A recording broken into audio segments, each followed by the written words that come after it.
আসসালামু আলাইকুম রহমতুল্লাহি ওবারাকাতুহু।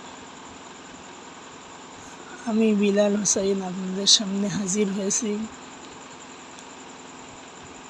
আমার আজকের বিষয় হলো নাক ডাকা রোগ।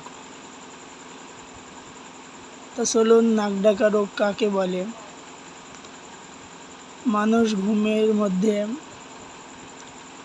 নাক ও মুখ দিয়ে সমানে যে শ্বাস নিঃশ্বাস পরিচালিত করে, এই শ্বাস নিঃশ্বাস পরিচালিত করার কারণে মানুষের নাক মুখ দিয়ে খরখর একটা আওয়াজ হয়, আর এই খরখর আওয়াজকে নাক ডাকা রোগ বলে। এই নাক ডাকা রোগের আমি দুইটা হোমিও ওষুধের নাম বলবো।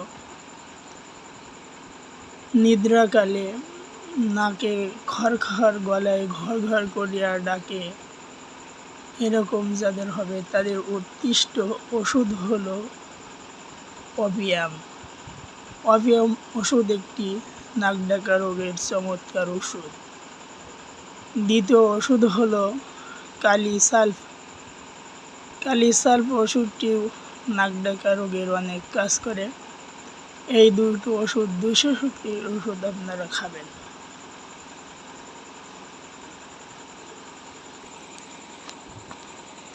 নাক ডাকা রোগ বন্ধ করার জন্য আপনার মুখ বন্ধ করিয়া নাক দিয়ে নিঃশ্বাস ফেলার প্র্যাকটিস করবেন। আস্তে আস্তে আপনার নাক ডাকা রোগ ভালো হয়ে যেতে পারে। সুপ্রিয় বন্ধুরা, যদি আমার এই ভিডিওটা ভালো